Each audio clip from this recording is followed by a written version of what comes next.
కొద్దిగా వాటర్ వేసుకోండి. వాటర్ వేసుకుని ఈ గిన్నె దాంట్లో పెట్టుకోవాలి. మనం చికెన్ నీళ్ళు గిన్నె పెట్టుకుని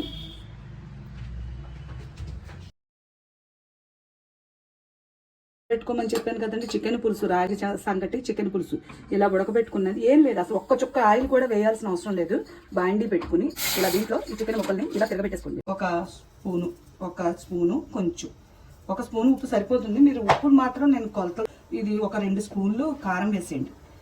ఇంకంతే, వితౌట్ ఆయిల్ అనమాట. అసలు మీరు ఒక చుక్క ఆయిల్ కూడా వేయాల్సిన అవసరం లేదు. దీంట్లోనే ఇదిగోండి నేను ముందులోనే కోసి పెట్టుకున్నాను కొత్తిమీర. ఈ కొత్తిమీర కూడా వేసేయండి. జస్ట్ 5 మినిట్స్ అలా ఆ పులుసు ఉడకనండి. చికెన్ పులుసు వితౌట్ ఆయిల్ చికెన్ పులుసు అనమాట ఇది. Without oil. మీ గుండె పదిలంగా ఉండాలంటే ఇటువంటివే తినాలి. మీరు లాస్ట్లో ఉప్పు చూసుకోండి. చూడండి ఎంత బాగా ఉందో, ఎంత కలర్ఫుల్గా వచ్చిందో.